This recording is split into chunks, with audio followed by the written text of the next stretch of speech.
When most people sit down to meditate, they brace themselves for a fight. They treat their attention like a muscle, trying to block out distractions and forcefully quiet the frantic energy in their heads. The ancient Tibetan traditions of Mahamudra and Dzogchen propose a different starting point. They suggest the mind is already perfect, clear, and awake, exactly as it is. Over the next 5 minutes, you will learn the exact framework used in these lineages. It is a method designed to stop meditating and start resting in your natural mind. Success in this practice requires abandoning the urge to accomplish a task. You are simply dropping the impulse to do anything at all. We begin with the physical setup. Sit upright in a relaxed position on a cushion. Find a quiet space where you can remain undisturbed. Keep your eyes open. Direct your gaze slightly downward toward the floor or a neutral wall in front of you.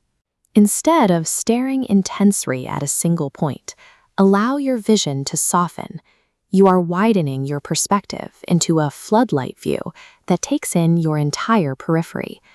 This setup leads to the first phase of the practice, known in Mahamudra as shamatha. This stage is used to stabilize your attention.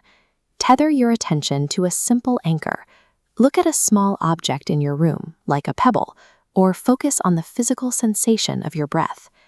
When your mind inevitably wanders, simply return your attention to that anchor. Do this gently and without frustration. As you repeat this process, the internal noise begins to subside. The mind feels perceptibly more stable and quiet. View this stabilization as the necessary architectural foundation. It provides the clear vantage point required to look directly at the mind itself. Once the mind is stable, you execute a radical shift. Completely drop the anchor, the breath or the pebble, from your attention. This is the Dzogchen phase of the practice. You are shifting your focus away from physical objects and directing it toward the mind itself. Rest solely in the present moment.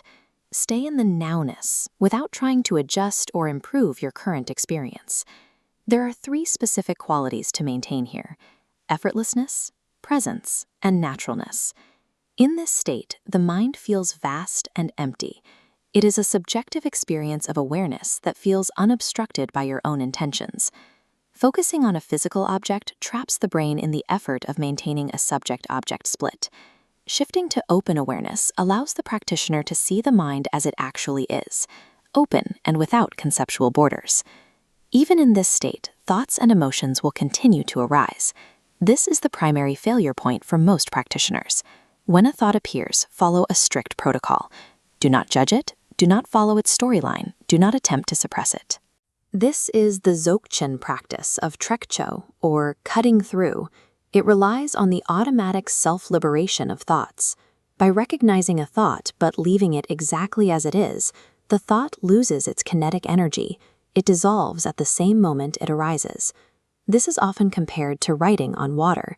The shapes form, but they vanish instantly, leaving the surface of the pond exactly as it was. A mind trying to forcefully block out thoughts becomes stiff and frozen, like a winter stream. Natural awareness remains fluid and freely flowing. By refusing to engage with or suppress thoughts, you starve them of energy. This proves that clarity is achieved through non-involvement rather than control.